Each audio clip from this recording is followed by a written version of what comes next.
Okay, so welcome back po to our online classroom. So it's our day 2 of our week 2 of our session this week.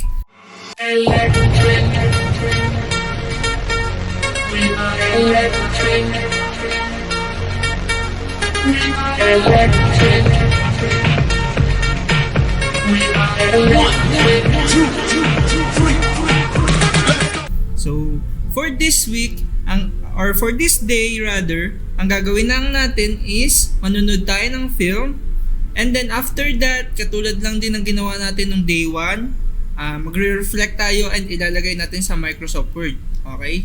So no further ado, panoodin natin ang ating short film.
Okay, so after that, ito po ang gagawin natin katulad ng last time. Ang kakaiba lang dito is instead na activity 1, ang gagamitin natin is activity 1.2. So ito po yan, activity 1.2. And then for offline, ganun din for. Pero in-encourage ko kayo na ang gawin nyo is online. So ipasa nyo online sa ating Google Classroom or LMS. So yan po yun. So yan lang po ang ating day 2, activity lang. So we're going to end this class with a prayer. So goodbye class.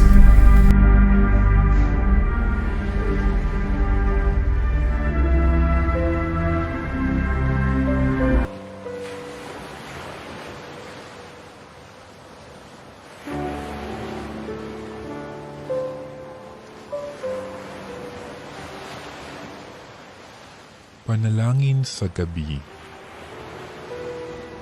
Sa ngalan ng Ama, at ng Anak, at ng Espiritu Santo. Amen. O Diyos ko, Nagpapasalamat ako sa iyo, alang-alang sa lahat ng biyayang tinanggap ko mula sa iyo. Lalong-lalo na sa araw na ito. Bigyan mo ako ng liwanag na makita ang aking mga kasalanang nagawa sa maghapong ito at ng biyayang pagsisihan kong mabuti ang lahat. Sa ngalan ni Jesus. Amen. Sa dakong ito, binabalikan ko ang nakalipas na araw at inaalala ang mga kasalanan at aking pagkukulang. Gayon din naman, puno ng pagsisisi sa nagawang kasalanan, ay ipinagtitibay ko ang pagnanais na sundin ang kalooban ng Diyos at lumayo sa anumang pagkakataon ng pagkakasala.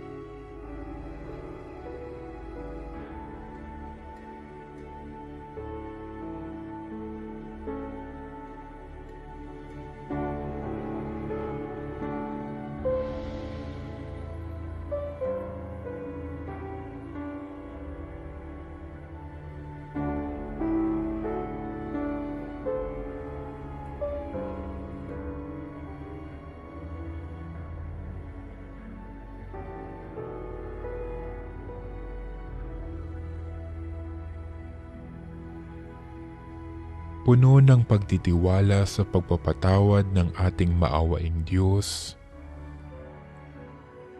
ako ngayon nananalangin ng buong puso. O Diyos ko, nalulungkot akong lubha dahil sa pagkakasala ko sa iyo. Kagaya ng alibughang anak na nagbabalik-loob sa iyo, ako ay patawarin mo. Iniibig kita sapagkat ikaw ay napakabuti. Amen.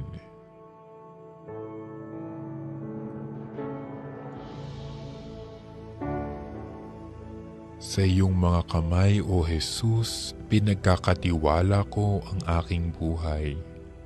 Ngayong ako'y matutulog na, ingatan mo ang aking kaluluwa at iligtas kami sa lahat ng kasamaan. Hanggang matamo namin ang buhay na walang hanggan.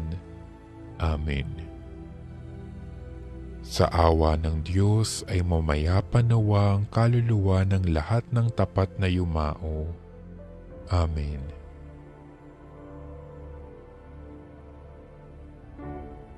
Aba, Ginoong Maria, napupuno ka ng grasya. Ang Panginoong Diyos ay sumasa iyo. Bukod kang pinagpala sa babaeng lahat at pinagpala naman ng iyong anak na si Jesus. Santa Maria, Ina ng Diyos, ipanalangin mo kaming makasalanan, ngayon at kung kami mamamatay. Amen. Sa ngalan ng Ama, at ng Anak, at ng Espiritu Santo. Amen.